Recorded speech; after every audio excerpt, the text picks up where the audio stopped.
Hi everybody.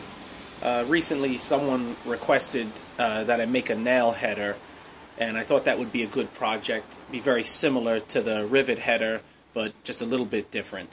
So kind of looking through my scrap pile to see what I have to make this with. And by the way, as far as having a scrap pile or leftover odds and ends of pieces, I mean, most blacksmiths, you probably want to hold on to all little pieces and odd offcuts, because you never know when you're going to be able to use something.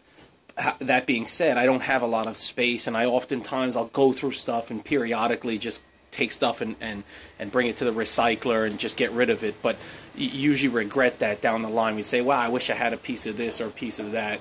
So yeah, if you have room and you have a nice little scrap pile going on, I'm sure eventually you'll find a use for odds and ends.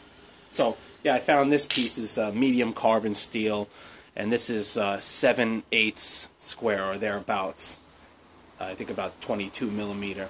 So I'm going to use that for the rivet header, and what I'm going to do is I'm going to drill a small hole, maybe about, I'd say, maybe four or five, maybe millimeters.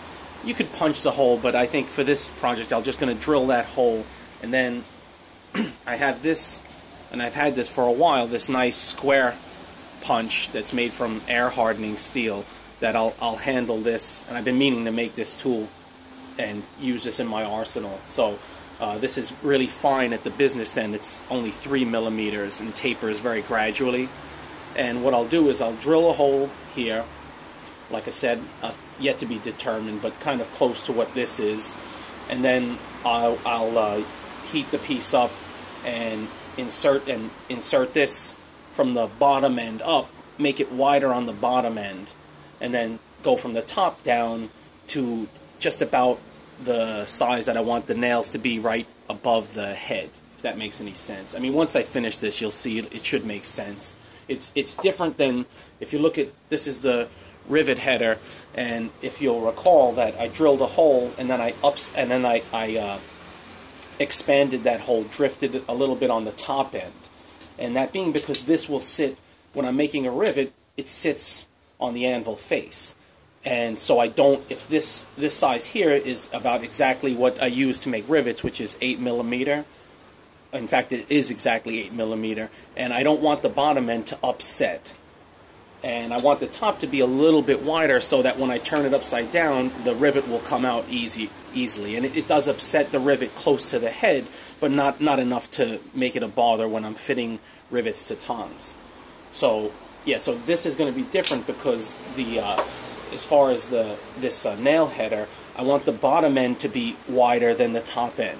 And the reason being is because once we start to make nails, I'm going to use a Pritchell or a Hardy hole to insert that tapered nail into. I'm not going to, you don't want to back up the nail on anything, just having it floating in free space, and then while you're forming the head.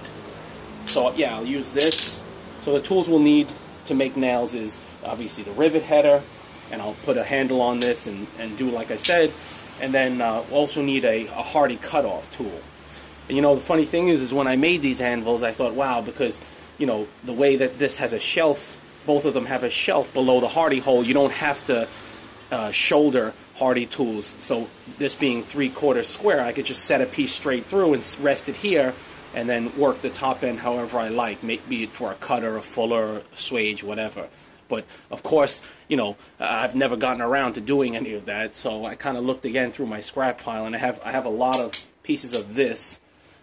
It was from when I guess I had ideas about making a certain style of guillotine tool that never took off, and I have so I've got this piece that's also, it's not ideal, it's medium carbon steel, and it's a little bit tapered too shallowly. So what I'm going to do is I'm going to take a little bit of that edge off, and then I'm going to round it a bit this way, and then put a double bevel on it, and that should give it a little bit more beef and make it so it doesn't deform so easily.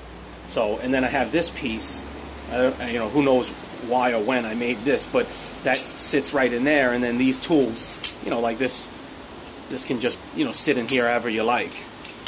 you know, you can even alternate. I mean, you can see that fits this piece of tubing, you know, fits perfectly with this 7/8 square stock. You know, and in fact, I just found a whole bunch of these things, like some, you know, like this one here. It's a little swage. And this one's here is a kind of an offset fuller, and even a, you know, another fuller. You know, I don't know. This stuff's just sitting around in a bag, and another one that I guess was going to be some kind of a fuller. So, yeah. But anyway, I'm just going to use this one here to make that hardy cutoff, and that should, you know, having this a hardy cutoff and a rivet header, and we'll be off making nails. And I think this is a good project because it's not that difficult, and nails are something that just about, you know, anyone can make, even people who are just starting out in blacksmithing, and they have a lot of function. You know, I'll probably make nails out of, you know, I have this, it's about a little bit bigger than 1/4 of an inch stock, so it's bigger than probably you want to use for just your typical nails. But, you know, you could make stuff that's nails a little bit bigger, a little bit more spike size. And, you know, sometimes you might just make some nails with a decorative head and put them into a piece of wood and use, you know, to hang different things. So, yeah, anyway, let me get started on these tools. Let me make them, and then we'll see how these nails come out. All right, folks, I've got the tools that I need almost sorted out for making nails.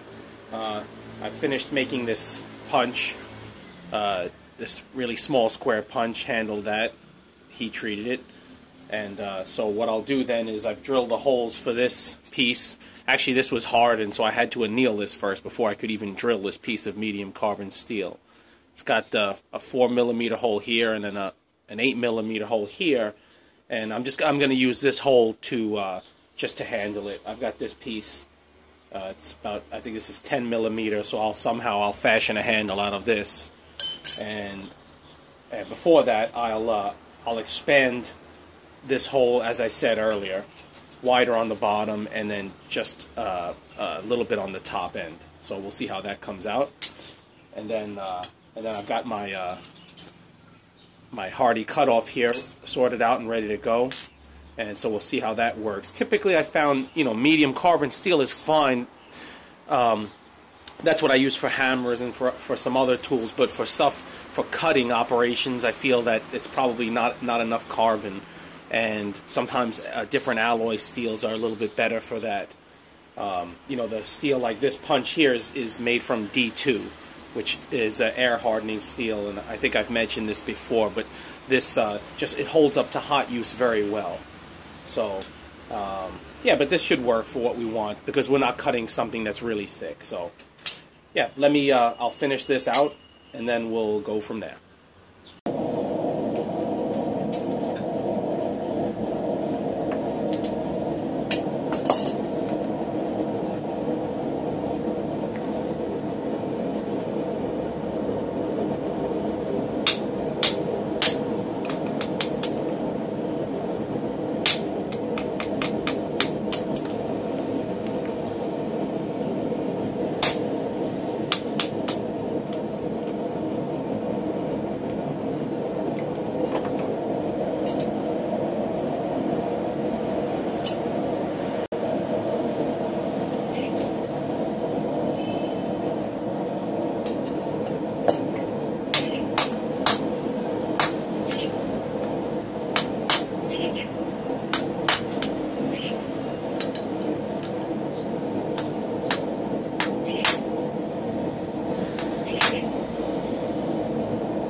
Pretty good. If you don't have a nice square punch or a drift, you can also, and I remember doing this in the past, actually filing a square hole. So I don't know. We'll see how this works. You can see how wide it is on one end here, and then the top. It's not quite square. I got it a little bit off there, but. And that's from me hammering on the sides just a little bit. Yeah, I'm gonna quench this in water, heat it up again, and then harden it, and then handle it and see what happens.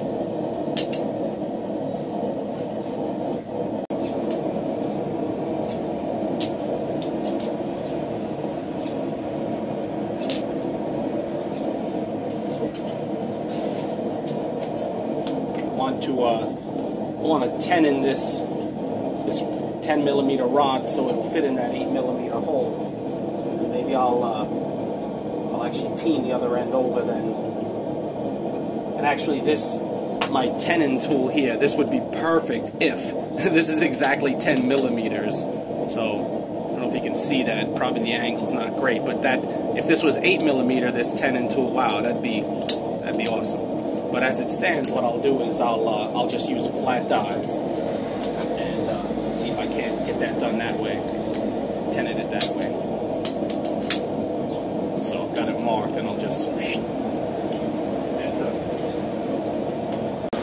As I mentioned, you could probably file this, and I've got some little needle files like this, and I can see that's not quite consistent, the taper, and I would want to file that down. But of course, I've just hardened this piece, so it's hard as glass right now, and this is just skidding right off of it.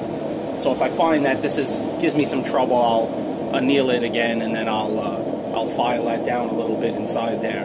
The basic concept is that on the top end, we're going to start with a size material that's a little bit bigger than this. It could be, ideally, if we started with square, it's easier, because we're going to make square nails. It would be easier. Just draw it out, and then once it to a point where it fits in the hole, the top end here, and then there's probably like just enough material left on top for you to head it, to make the nail head, and where it won't sink in anymore, where it gets kind of stuck at that point. So, yeah. We'll see. Let's just quickly tenon this piece here, and then I'll handle that, and then we'll be off and running. God, I've got so many things going on right now. I don't know which. I can't even see my mark now. Can I? Yeah, there it is. Is it? Should be.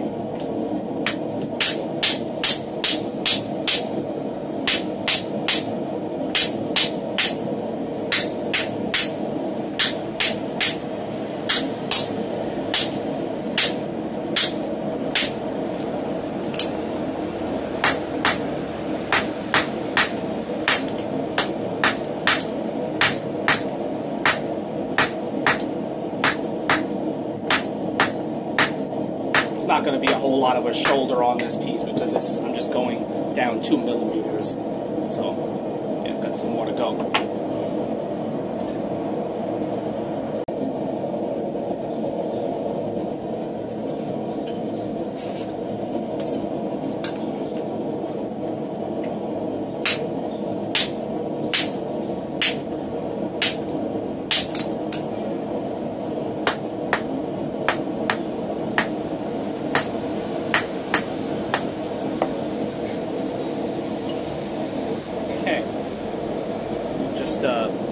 Upset that in there. Fix this handle somehow.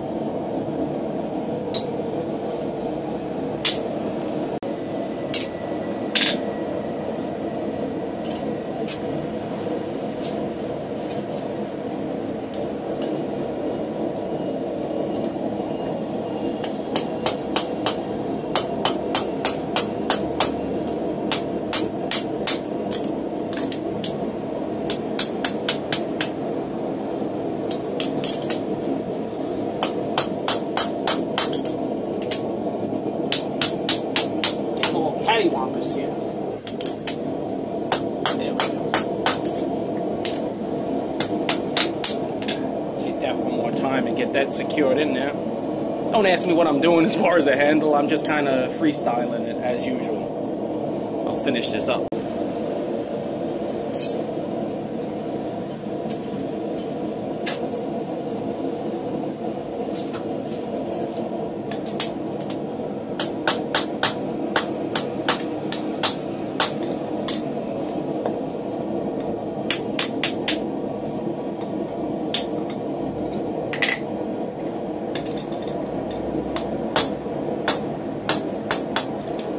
Realized how foolish it was of me to harden this rivet header, knowing that I have to handle it and then probably heat the whole thing. So yeah, let me finish. That's secured in there now. It shouldn't go anywhere.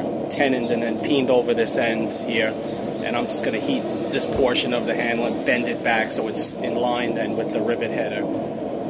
So let's get that done.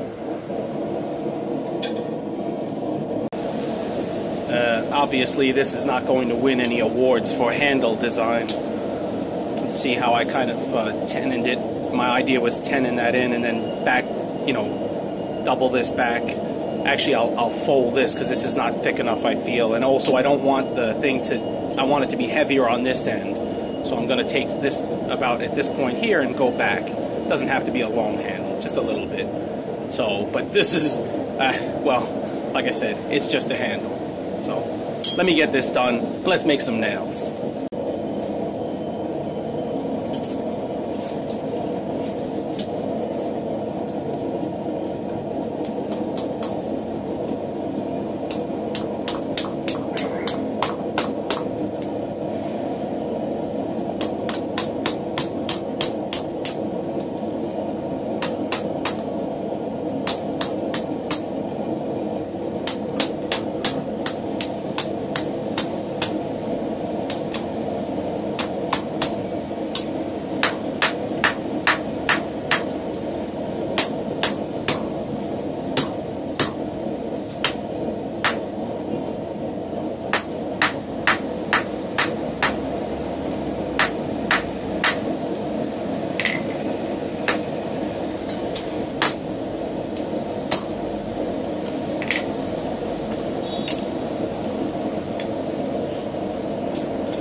Still too heavy on this end. You can see, right? So I should bring more of this material up, but I think, you know, we might just call this good for now. Yeah, it's much better, just like that. Yeah. Nope. Abstract art.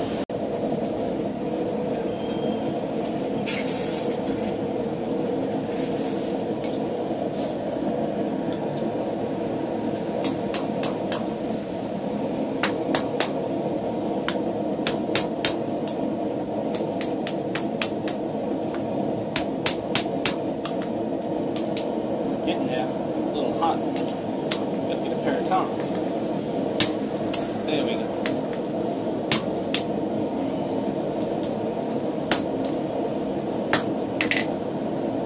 So that probably will be a little bit better. It'll actually stay, this portion will stay down. The more weight is on this end, which is good. I'll finish up this, you know, it looks like end. Incredible. Alright. This should be the last heat for this handle. I hope. Bring it down a little bit more there. There we go.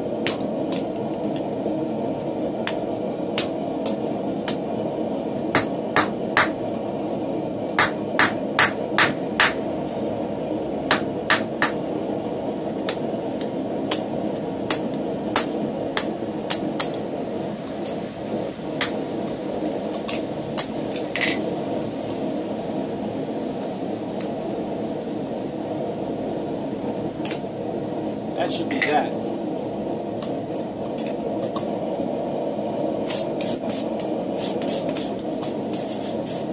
Sometimes you don't know where you're going.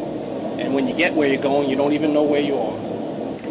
That's pretty much that handle right there. So, sometimes watch, but don't copy. If this nail header works, that's the key point. So, let's get to that part. Stay tuned for part 2 of Nail Header Follies.